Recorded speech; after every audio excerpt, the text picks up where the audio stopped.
All right. Well, good evening, church. Good evening. Thanks for being here. So we're going to talk a little bit about where we've been, and then we're going to wrap everything up in a nice Christmas bow. How's that sound? All right. Am I my brother's keeper? This is the question that comes to us from Genesis chapter 4, very early on. We have situated ourselves so much in the narrative of Adam and Eve, I think for a lot of bad reasons. And we tend to not talk about Cain and Abel as much. But all of the things that are promised in Adam and Eve actually come, the fruit of that, or the outcome of that actually comes in Cain and Abel. For instance, God says, if you eat from the tree, you will die. And they eat of the tree, and do Adam and Eve die? No. Who's the first person to die in the Bible? Abel, right. So the risk is that you will now be mortal doesn't actually happen to Adam and Eve first. So one could argue that that narrative of Adam and Eve is really about the death of Abel. You see that? Yeah? So we're going to talk about that a little bit today, and then the thing that Cain quotes right after that, I don't know, am I my brother's keeper? That's the question. That's the question. This comes from one of my rabbis, Mark Cohn, who serves in Winston-Salem. Mark and I became friends, and he was a mentor for me for a while, and we had a good relationship together. And this was his idea. This is the way that he read Genesis. So let's see if we can do that together.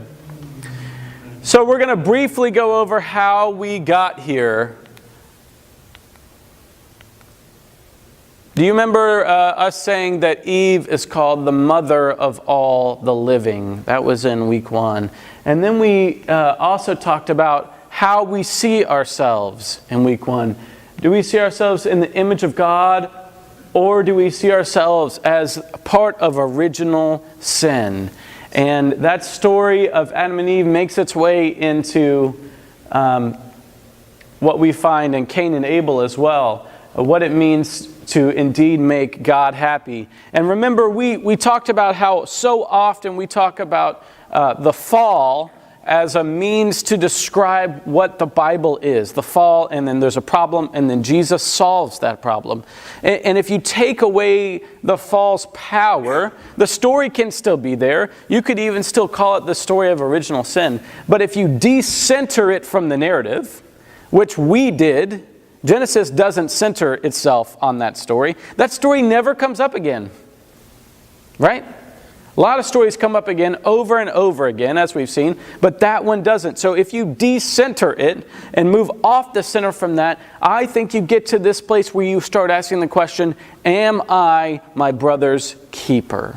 All right, which is a chapter after that, in chapter 4, but we usually stop reading by then because we've created a narrative that's built around the fall, the original sin, and then we call Jesus the savior of that problem. And when we do that, we take ourselves out of having to respond in any way. We make the story about what Jesus has already done, and we can come to church for an hour, feel good about ourselves, and then go out and continue into the world.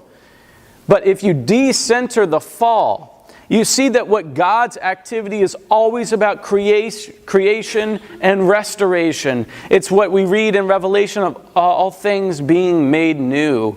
And Luther says in the Small Catechism about that phrase, thy kingdom come, thy will be done on earth as in heaven. He says, we say this petition not because God's kingdom won't come. It's because we hope that we can be part of it. Thy kingdom come, thy will be done on earth and as in heaven. Let us be part of your kingdom on earth. I think that's really beautiful, and it talks about what we're called to do in the spirit of restoration. So that was also in week 2. And in week 3, we talked about the Imago Dei, the image of God and original sin. And I told you that the beloved community and others, and Dr. King, they built the idea that the being created in the image of God wasn't a singularity, but it was a plurality, that God says, we created you, right? There's a we to God, as there is to us, and that in the image of God, we find community and relationship, and that is so important to what it means to be in the image of God. Not just an individual, but that we work together, and that shows up all over Genesis. And then in week 3, we started talking about Charles Darwin. Do you remember this?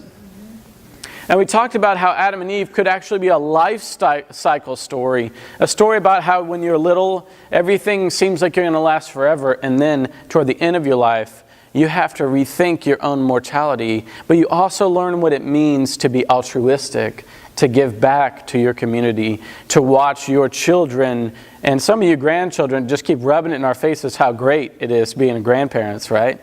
Because you get to love them and then what? Send them home. Give them back. Yeah, send them home.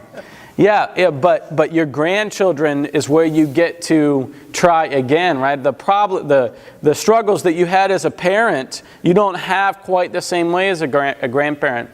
You've learned from your mistakes. You have wisdom to impart and to pass on.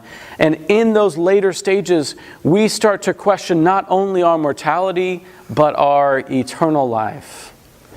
And in this life cycle, we also talked about how Charles Darwin said that it's not just the strongest that survive. It's the ones who are most adaptable to change, right? Which is something that we tend to forget, that we as Lutherans are the bearers of change. You remember that? Like the whole thing was about that, right? It wasn't about being really, really, really set in our ways. Being Lutheran was to be about reform, to be about change. Some of us have forgotten that. Some of us forget that really regularly. But we are the bearers of reform. The reason why an article was written about Christ the King in the 500th anniversary of the Reformation is because we have something new to teach the world, that we ought to continue to reform, and this Bible study is part of that. We're updating our software, we're understanding God better, and when we understand God better, we understand the people who are created in God's image better, which of course are us. And maybe to know God is to know how to adapt, which God does a lot. Then in week 4, we started talking about biblical marriage. We talked about Abraham and Sarah and how biblical marriage isn't really centered around love. It's not about vows. It's not about the promises two people make to each other. It's about property and children and be fruitful and multiply. But in that, we found that Abraham and Sarah in all their years grew to love each other, and that they were each other's favorite person, and that when she died, he mourned her. And one of the lessons we brought out of that was that love grows over time. Relationships grow if you nurture them. And the longer that two people are together, the stronger that they can grow together. And quality relationships take time. They take time. And this is a profound truth that we find in Genesis. So we're building on all of this today. And then in week 5, we talked about Abraham and Isaac. And I suggested to you that this story isn't how God is for child sacrifice. This is a story written on top of a story about how God is against child sacrifice. This story represents an evolution in theology from a time when people did sacrifice children. That's a historical fact. To a time where we believe God no longer wanted that. And in that, Abraham exchanges his own child for a burnt offering. And then by the time Jesus comes along, he says, a burnt offering, that's not what God wants. What God wants is your whole self, right? Your body is a temple. And in your temple, that's where you can worship God with your own self. And of course, Jesus dies, and that same language is attributed to him as the Lamb of God, which worked for a long time. And I told you whether or not that works anymore, I think we could talk about next year when we study Luke together next fall. But we learned that theology evolves and that theology isn't for God. Theology is for us to understand God. And then in week 6, we talked about Jacob wrestling with the angel that could be God. And he says, I won't let go until you bless me. And there's something about blessing that starts to become the end to the narrative. If the narrative is destruction and violence and death and trickery, just like it was with him and his dad, the end is blessing. I won't let go until we have reconciled. This sounds like God to me. This sounds like God's language for us. That even when we mess up, God says, I will not let you go until we are made right, until we are reconciled together. And then in week 7, we talked about Noah and a little bit about Sodom and Gomorrah.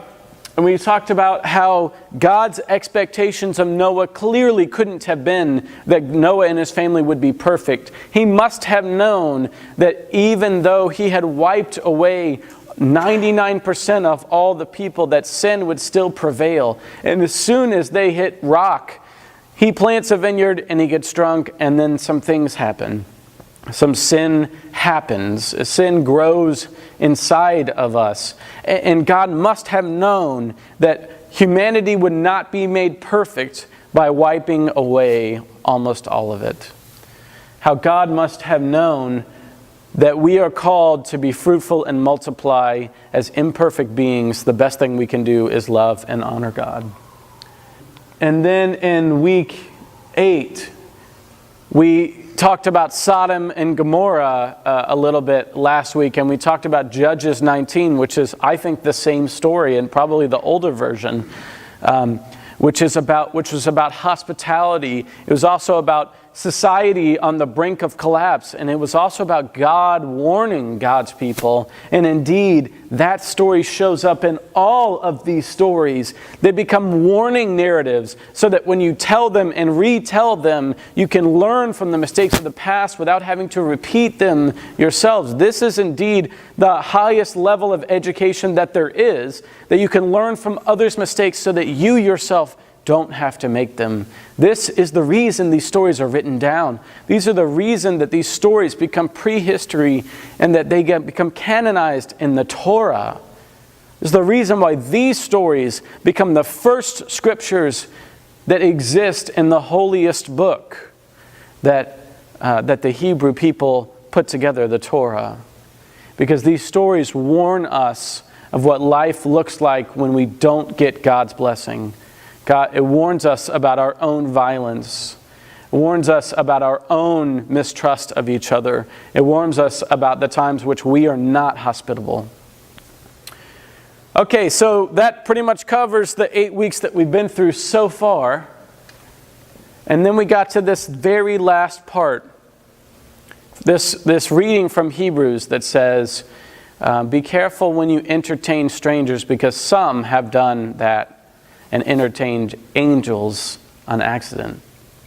This Hebrews text, which you've all heard in your life, is a clear reference to Sodom and Gomorrah. Isn't it? Yes? Yep. This is saying some people have had angels in their lives and not known it. And you need to be hospitable. This, 1,000 years before Jesus, suggests that you should treat other people the way you would want them to what? Treat you. And this warning about the sins of the past all seem to center around hospitality. The story of Abraham has hospitality all over the place. Noah, Sodom and Gomorrah, hospitality. The treatment of Cain to Abel is hospitality. Jacob and his brother, that's a story of hospitality, of how we treat each other, how we welcome others into our home or not. And that hospitality story has one more story to tell us. And it's the story of these two brothers. And the question that we're going to ask today, I don't know, am I my brother's keeper? We've heard this saying a lot in your life, haven't you? Yeah? Yes. Yeah? Have you ever analyzed it from a biblical perspective? Or was this something we say? Something we say. Yeah, it's kind of just something we say. I think maybe we can do better than that. I did a Wordle, which is if you just sort of take a lot of the words that you've been using throughout the Bible study and you put them into a database, and these are the most popular words that come up from what we've been talking about. What do you notice there? Hospitality is the biggest word, which means we use it the most. Hospitality is a big word. What other words do you see up there? God, brother. Yeah. Hospitality, God, and brother are the biggest things that we've been talking about, right? A lot of brothers, right? Remember we talked about preference for the older or the younger. We talked about mom's preference. We talked about dad's preference. We talked about brothers fighting. And it all seems to hinge around the question, am I my brother's keeper? Or how does God want me to treat other human beings? Did God, hospitality, and brother come up the most? Is that why they're the biggest there? Yeah. So I use my notes for this, not exactly all the PowerPoints, but then the notes that I've collaborated over the years. And those are the biggest ones in my notes, which are a good indicator that they're the ones that we've talked about the most. So marriage is up here, and Adam, and theology, and rape is up here. Warning and blessing and sacrifice. All of those words have come up here, and they all tend to be around relationship and how we treat each other. All right. I think this is a really good text for us to end with. It's a really good text for us to center Genesis on. If we move on from chapter 3, right, and we center ourselves on chapter 4, we get this story. Now the man knew his wife, Eve, right, Adam, and she conceived and bore Cain, and she said, I have produced a man with the help of the Lord. Next she bore her brother Abel. And then she doesn't say anything, right? And Abel was a keeper of the sheep, and Cain a tiller of the ground. In the course of time, Cain brought to the Lord an offering of the fruit from the ground, and Abel, his part, brought of the firstlings of his flock, the fat portions. And the Lord had regard for Abel and his offering, but for Cain and his offering, he had no regard. God is a carnivore. That's what's happening here. The smell got up to him, right? That's that North Carolina barbecue. It wafted up to heaven. He's never had collards in. Yeah. And the Lord had regard for Abel and his offering, but Cain he had no regard. So Cain was very angry, and his countenance fell. The Lord said to Cain, why are you angry? And why has your countenance fallen?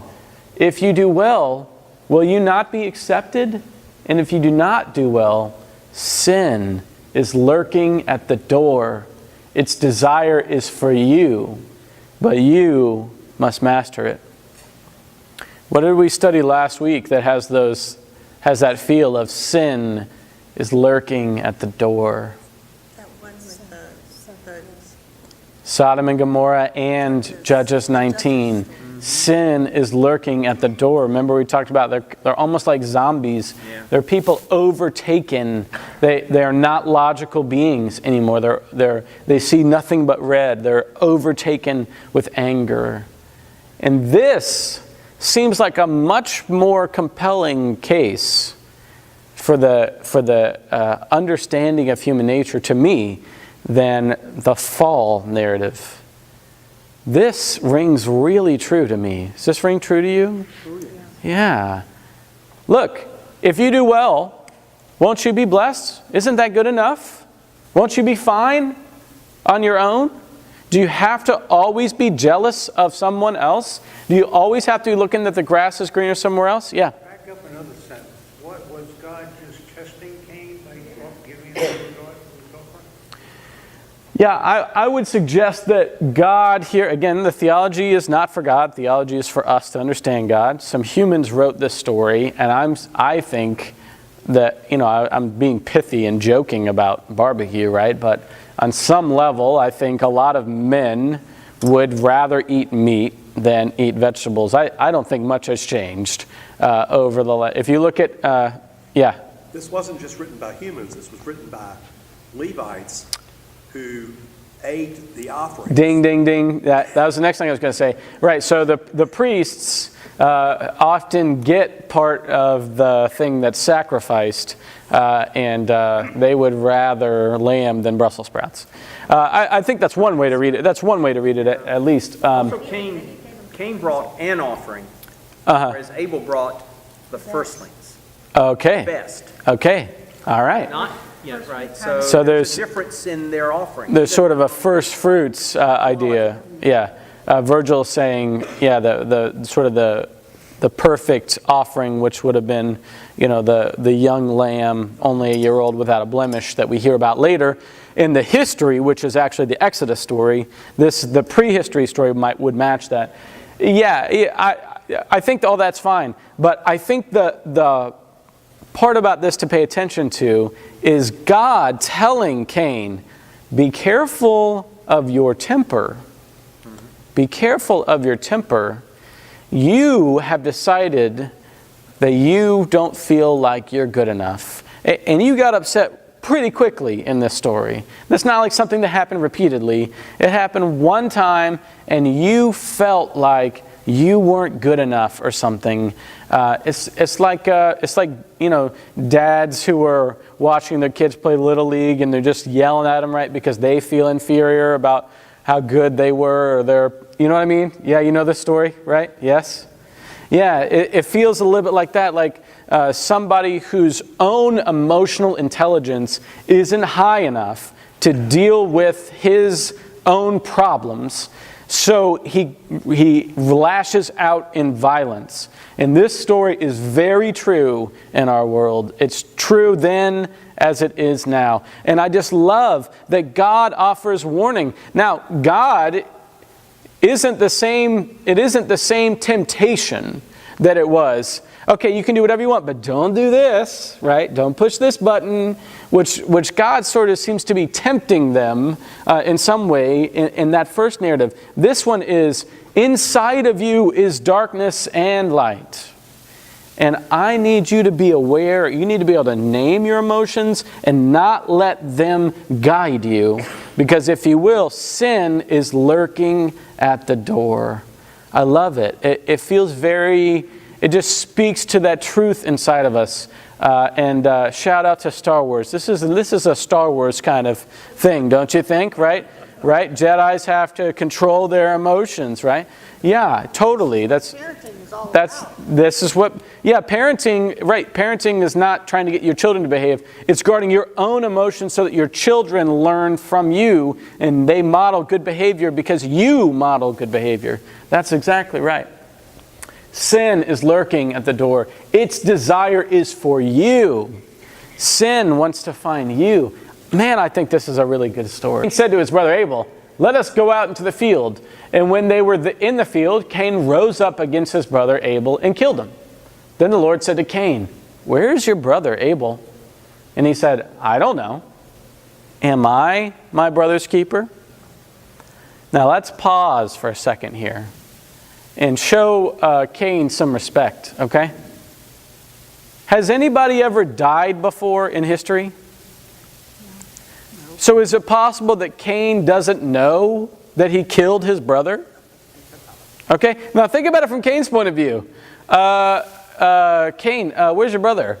I don't know. I mean, last I saw him, he was bleeding over there on the ground. But I don't know what happened after that. Maybe he got up and ran away. Am I my brother's keeper? Right? You see how that story could be read a little differently? If you consider that no one's died in this narrative to date. I don't know what happened to him. I don't keep up with all the places that he goes. Last I saw him, he was laying over there like a baby, like a hurt little guy, right? But under that surface, I mean, I do think that's supposed to be funny for you. I really do. I really do think it's supposed to be read that way. But under that surface, isn't there a big gap in understanding what his violence does to somebody else? Isn't there a big chasm where he should understand how much he's hurt, and yet it doesn't even dawn on him? This is as true as the first statement, right? Be careful. Sin is lurking for you at the door. Hey, Cain, where's your brother? I don't know. I don't care. Am I supposed to keep up with him? Because that feels like a really hard job. I'm a really important person. I don't have time to think about all the times I've hurt people in my life because I'm important. Do you feel this narrative? Do you feel it in your bones a little bit? Yeah. This is a really powerful story. Am I my brother's keeper? He seems to say. No remorse, no sadness, no checking on him, no crying out to God, no running to his parents and saying, oh my gosh, what has happened? This is a story of unevolved, pure hatred and low emotional intelligence. And the Lord said, what have you done? Listen, your brother's blood is crying out to me from the ground. And now you are cursed from the ground, which has opened its mouth to receive your brother's blood from your hand. That is some powerful, heavy writing. What have you done? Your brother's blood cries out to me from the ground. This isn't the same version of God that we've heard from other stories. Hey, the cries have gotten up to me. I'm going to go down and check on what's happening in Sodom. Hey, Adam, where are you? This is really a pointed moment where God, as a parent, as a creator, is looking at him in the eyes and saying, my son, what have you done? Your brother's blood cries out to me from the ground.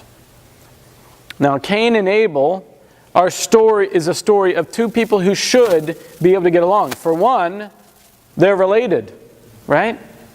They're on the same team, aren't they? Yep. For two, a farmer and a shepherd should live together in harmony because their two crops fertilize each other. How's that? True. Mm-hmm.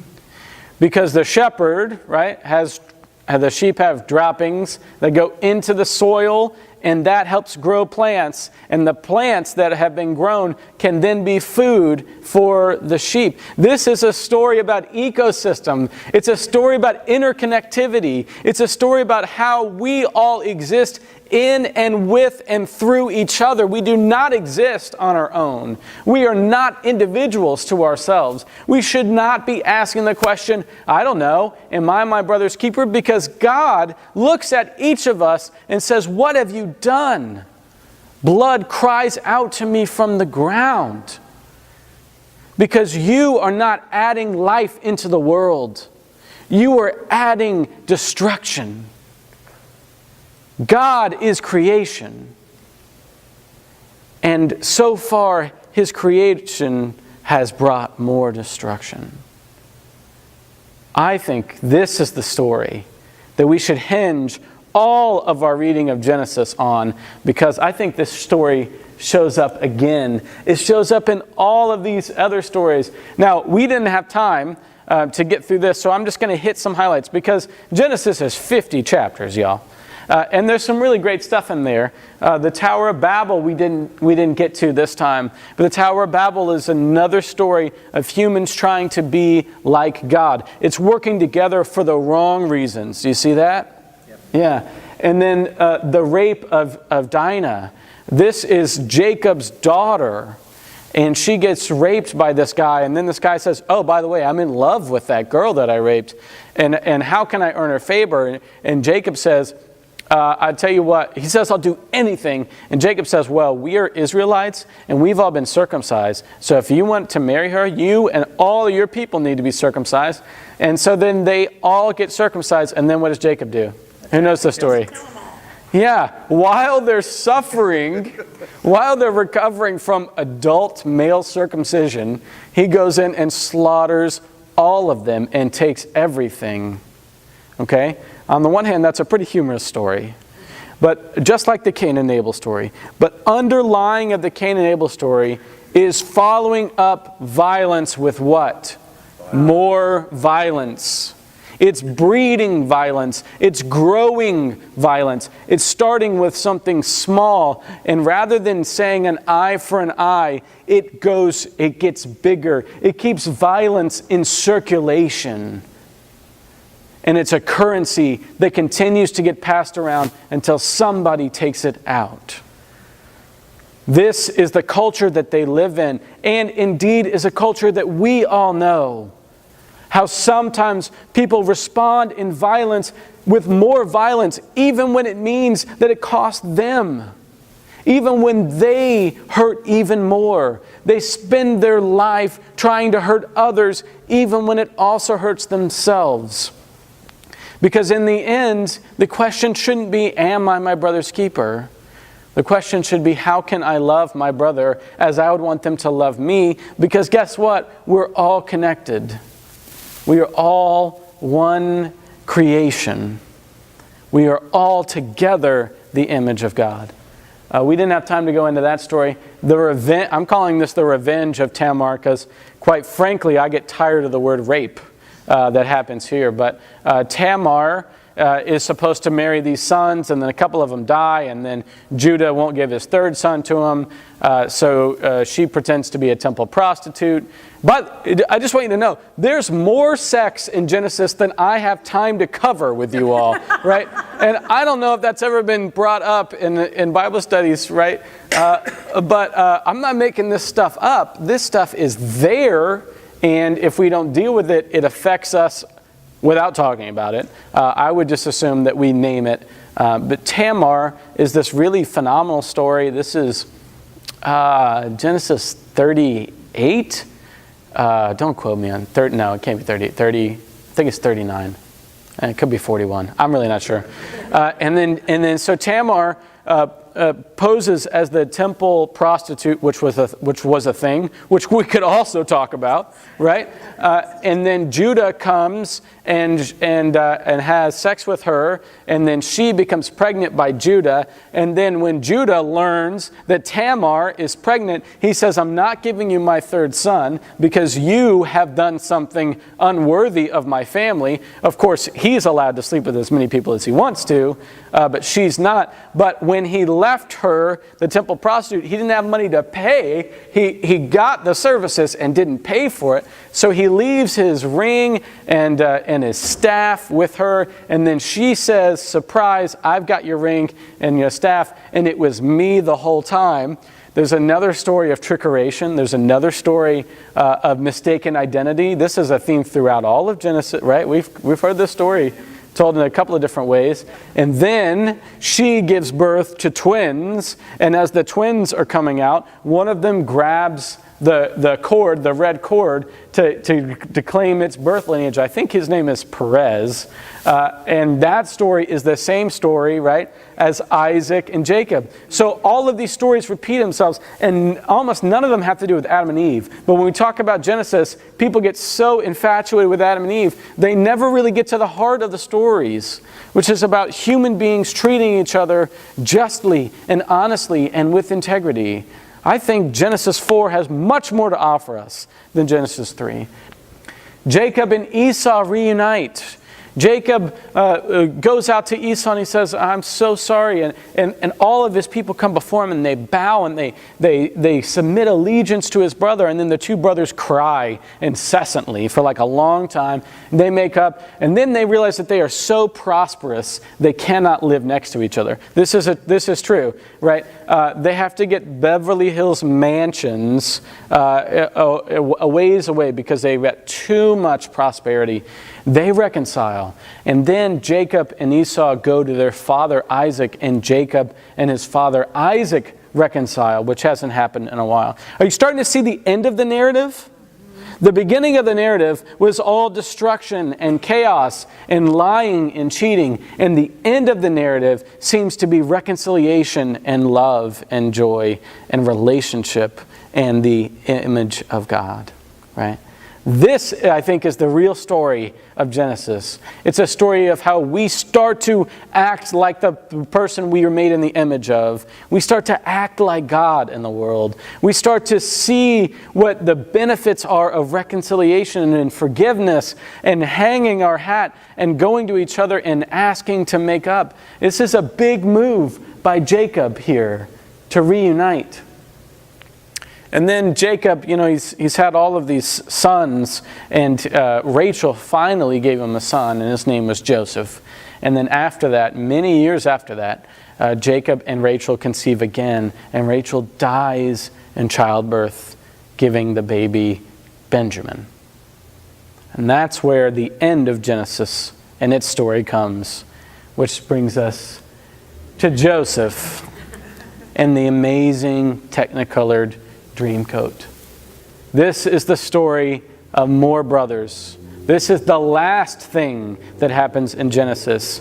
And if you situate Genesis 4 as the question that's being framed, am I my brother's keeper? If that is the frame at which we begin Genesis, then the story of Joseph and his brothers is how we read the end of that story. The story looks much more about being made in the image of God if we read it like this. Jacob settled in the land where his father had lived as an alien, the land of Canaan. This is the story of the family of Jacob. Joseph, being 17 years old, was shepherding the flock. You heard that story before? Yeah? With his brothers. He was a helper to the son of Bilhah and Zephalah, his father's wives, and Joseph brought a bad report of them to their father.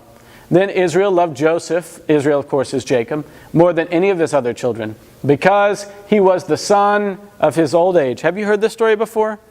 Yeah, the dad has a favorite son. Yeah, we've seen that one before. And it's the younger. Remember we talked about David, right? And loving the younger son because it was by the favorite wife. We've heard this story. Yeah. These stories have been building. But when his brothers saw that their father loved him more than all of his brothers, they hated him and could not speak peaceably to him. Do you see Cain and Abel here? It's the same story being retold, but multiplied. Now there's a bunch of brothers who hate him. Yeah. They hated him, and they cannot speak peaceably to him. But that's not enough. It's not enough that they just have disdain. Once Joseph had a dream. And when he told it to his brothers, they hated him even more. He said to them, "Listen to the dream that I dreamed. There we were, binding sheaves in the field. Suddenly my sheaf rose and stood upright. Then your sheaves gathered around it and bowed down to my sheaf." His brother said to him, "Are you indeed to reign over us? Are you indeed to have dominion over us?" So they hated him even more because he dreamed in his words. Now, there's another dream where the sun, the moon, and the stars all bow down to Joseph. I skipped that for the sake of time. Now the brothers were in the pasture, their father's flock near Shechem. And Israel said to Joseph, "Are not your brothers pasturing their flock of Shechem? Come, I will send you to them." He answered, "Here I am." So he said to him, "Go now, see if it is well with your brothers and with the flock, and bring word back to me." So he sent him from the valley of Hebron. He came to Shechem, and a man found him wandering in the fields. The man asked him, "What are you seeking?" "I am seeking my brothers," he said. "Tell me, please, where they are pasturing the flock." "I am seeking my brothers." Seems to be the opposite of, I don't know. Am I my brother's keeper? I am seeking out my brothers rather than I don't really care where he is. I don't care if he's dead. I don't care if he's alive. Joseph seeks his brothers in the field, which is a similar parallel to Genesis chapter 4. So Joseph went after his brothers and found them at Dothan. They saw him from a distance, and before he could come near to them, they conspired to what? Have you heard this story before? Yep. Yeah. They said to one another, "Here comes the dreamer. Come now, let us kill him and throw him into one of the pits. Then we shall see that a wild animal has devoured him, and we shall see what will become of his dreams." But when Reuben heard it, he delivered him out of their hands, saying, "Let us not take his life." Reuben said to them, "Shed no blood. Throw him into the pit here in the wilderness, but lay no hand on him. Then he might rescue him out of the hands and restore him to his father." Okay. This, like the Abraham and Isaac and almost killing his son narrative, this is an evolution. You see how this is an evolution? Because Cain hated his brother, and he just did the first thing that came to his mind. He killed them. This is better than that. Reuben, somehow, this story is better than that story. Reuben says, let's not kill him. Let's just throw him in this pit. And then he thinks to himself later, I'm going to go back and I'm going to get him out of that pit. Right? This is a better story than the other one was. And what does this say right here? Okay, what happened in the story of Cain and Abel? He shed blood so much that God said what? The blood is crying out to me from the ground. These two stories are speaking to each other. Lay no hand on him. So when Joseph came to his brothers, they stripped him of his robe, the long robe with sleeves that he wore, and they took him and threw him into a pit. Then Judah said to his brothers, "What profit is it for us if we kill our brother and conceal his blood? Come, let us sell him to the Ishmaelites and not lay our hands on him, for he is our brother, our own flesh."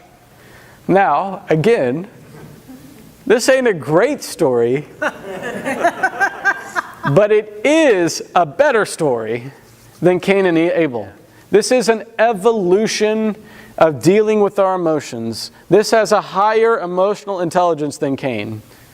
Hey, if we kill him, we get practically nothing out of that. Can't we sell him to the Ishmaelites? The Ishmaelites, by the way, are also brothers who've been cast aside. Right. They could form a club, right? That story is also in this story. Couldn't we just sell them and then we make a couple of shekels off it, and we get to keep this sweet robe, right?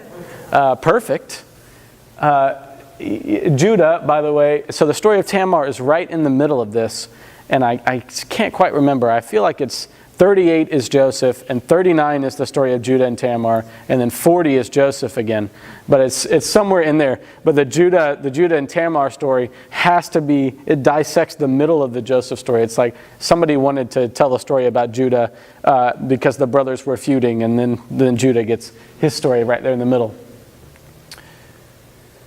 They had the long robe with the sleeves, take it to their father, and they said, when Reuben returned to the pit and saw that Joseph was not there, he tore his clothes. He returned to his brothers and said, "The boy is gone, and where can I turn?"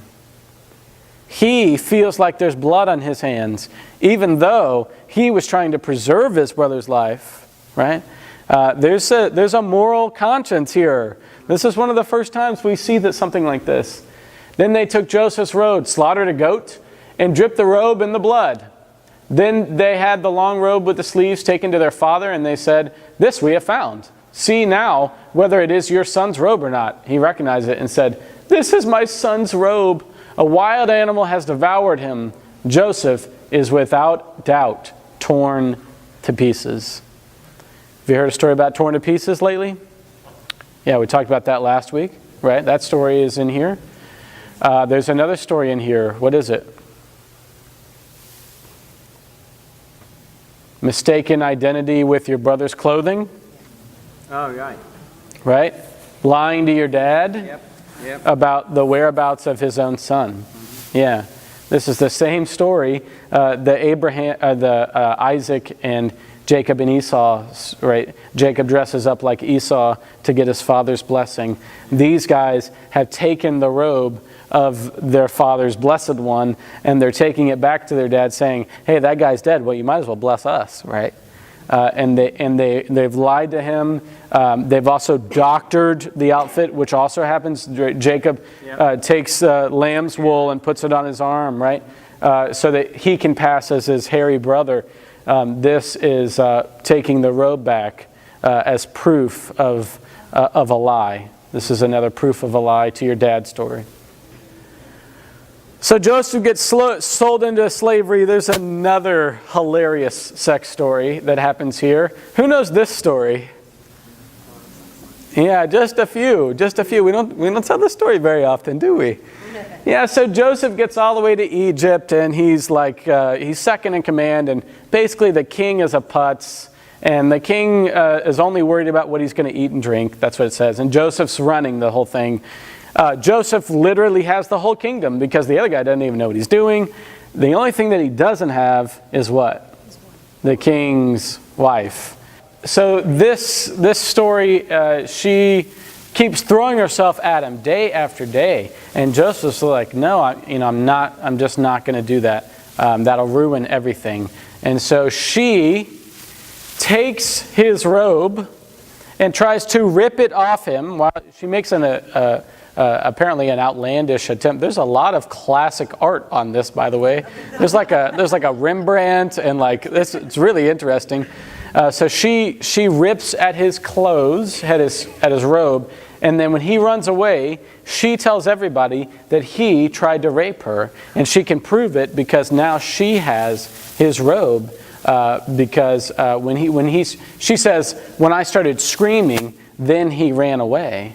So this is really interesting because we're starting to talk about sexuality and its limits and where we stop ourselves. And then Joseph becomes imprisoned for 2 years because of this false accusation, which the false accusation involves lying, right, about it, and it involves his robe, right? So it's the same story. It's sort of got a mirror of the earlier story of tearing his robe and using his robe as evidence of what he is or where he is or what he has done or what has happened to him. So Joseph goes to jail for 2 years, and there he interprets dreams for people, and he tells one of them that he's going to be reinstated. And then 2 years after that, the king has this dream it's about cows and corn, and they're like, oh, I've got nobody that can interpret this dream. And then the cupbearer who's there is like, oh yeah, a long time ago I was in prison with this guy. I've been meaning to bring this up for a couple of years.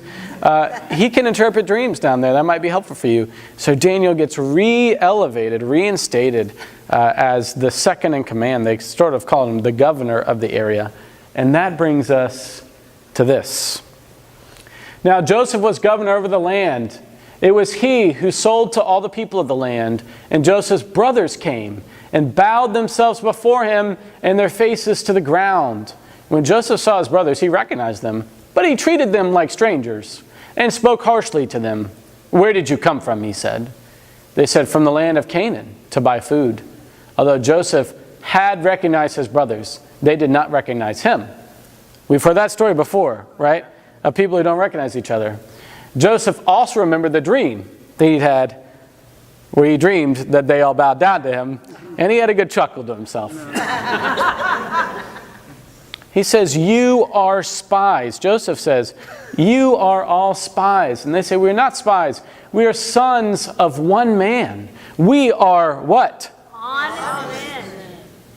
Your servants have never been spies. We're all brothers. We are all honest men. You can trust us. Now that's funny, right?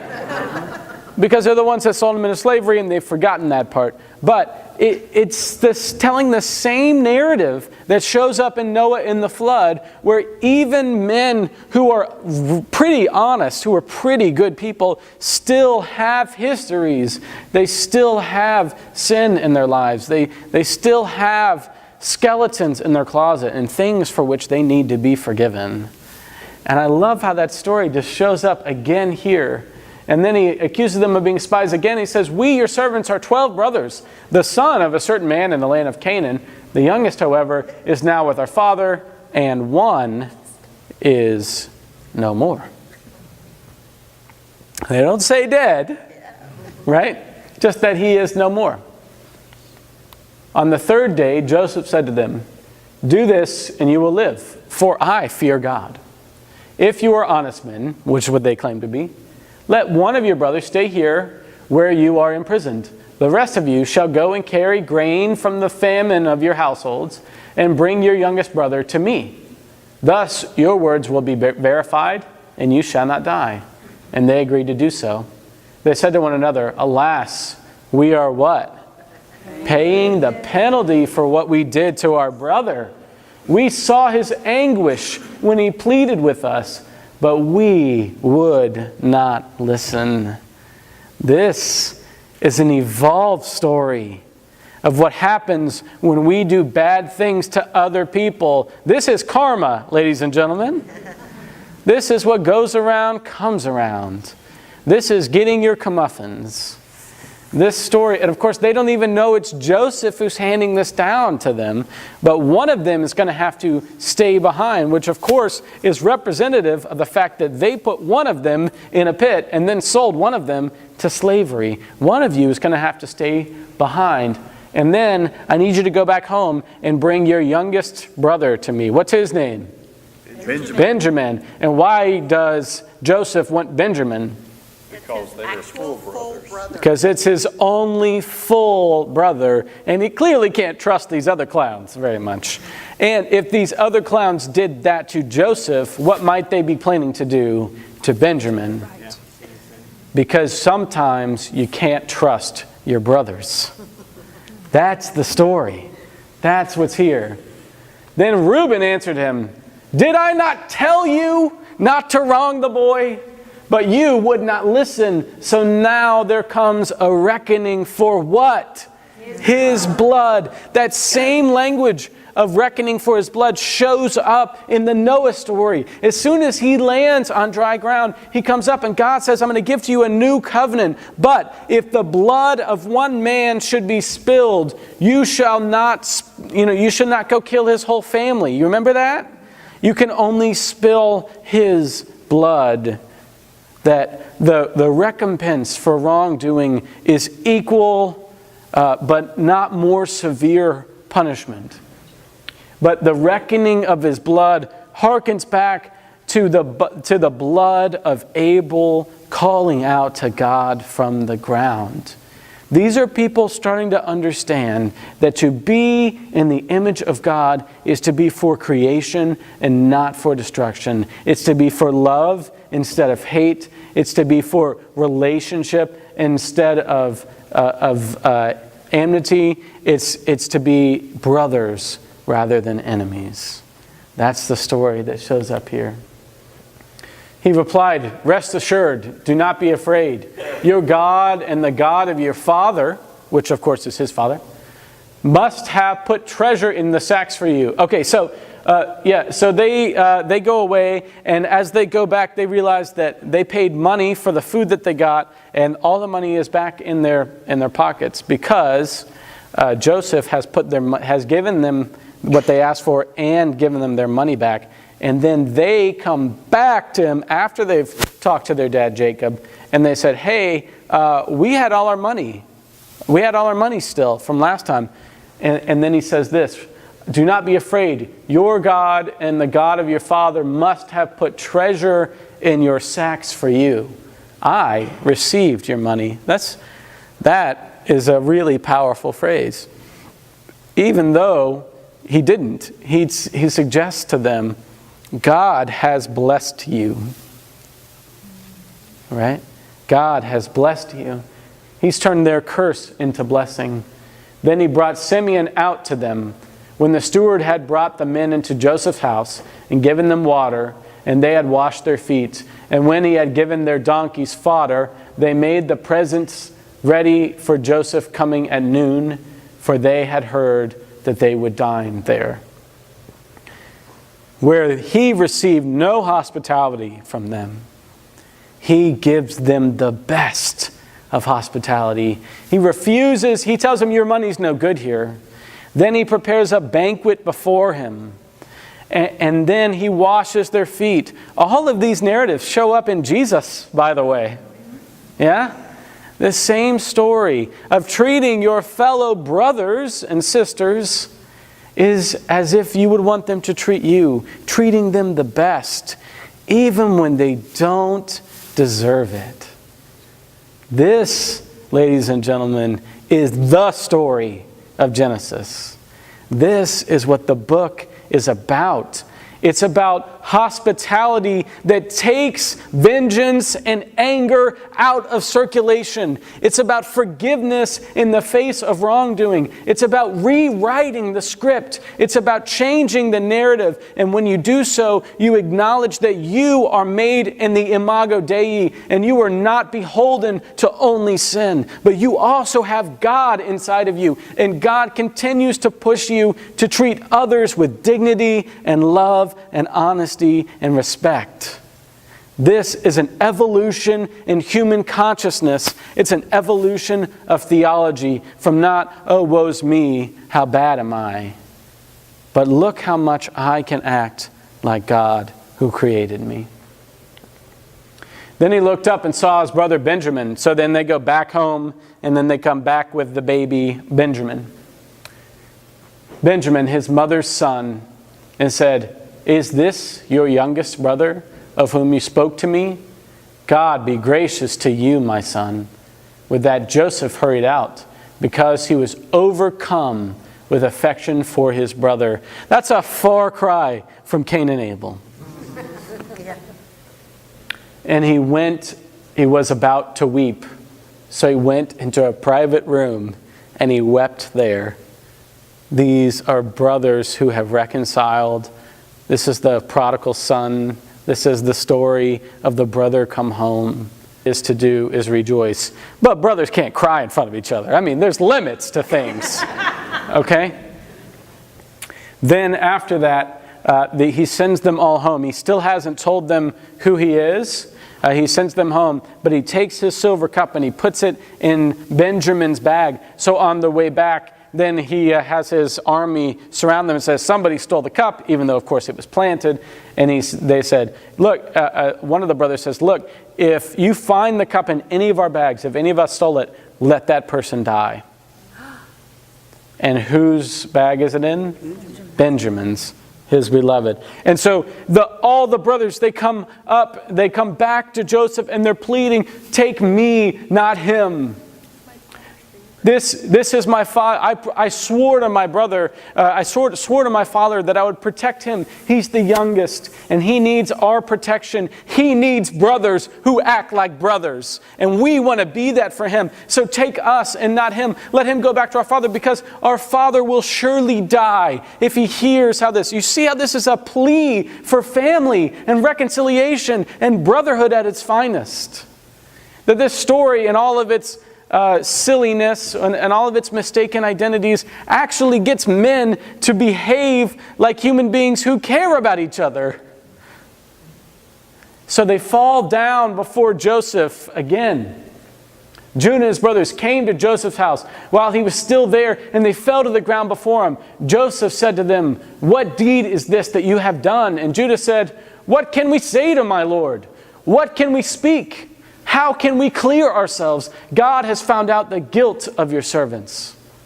Then Joseph said to his brothers, "Come closer to me." And they came closer.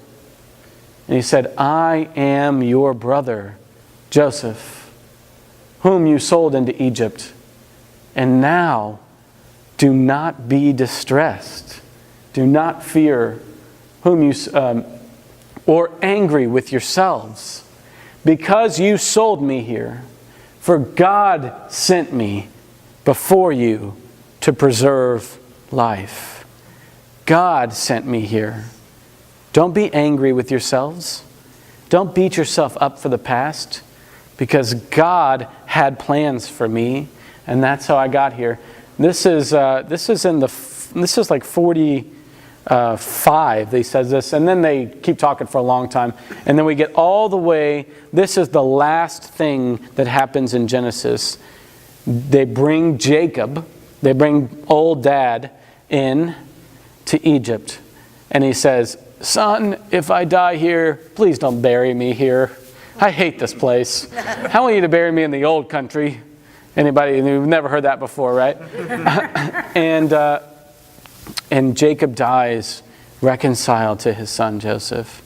And then the brothers are all worried again because they think Joseph will deal harshly with them now that Jacob is gone, that the dad was the only one preserving this. And Joseph says, they say to him again, they said, Dad told us that if he should die, we should say these words, I beg you, forgive the crime of your brothers and the wrong they did in harming you.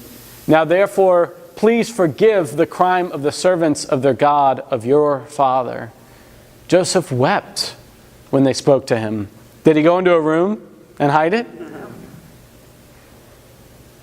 Then his brothers also wept. Did they go in a room and hide it? This is a bro moment. Yeah. They fell down before him and said, we are here as your what? Slaves. That's the story of the prodigal son, isn't it? Yeah. We will bow down to you. We feel so bad. We will submit ourselves to you as a servant. Just let me be a servant in my Father's house, right? That's Luke 15, yeah. These brothers have reconciled and they're crying and they're all together. And the thing that they killed him for in the beginning was that he might rise up to be a great leader. They now praise him for. They were afraid that he might be a leader, and now that he is, they need him to be. Do not be afraid, Joseph said to them. Am I in the place of God? Even though you intended to do harm to me, God intended it for good, in order to preserve a numerous people as he is doing today. This is the book of Genesis. This is a story about reconciliation. It's about acting like you're made in the image of God and how that changes you day in and day out. So we started this lecture by looking at two brothers who hadn't quite figured out how to be together. They let their anger take over and they didn't care about each other. And we asked the question, am I my brother's keeper? And we get all the way to the end of Genesis, and with a resounding answer we hear, yes. Yes, we are.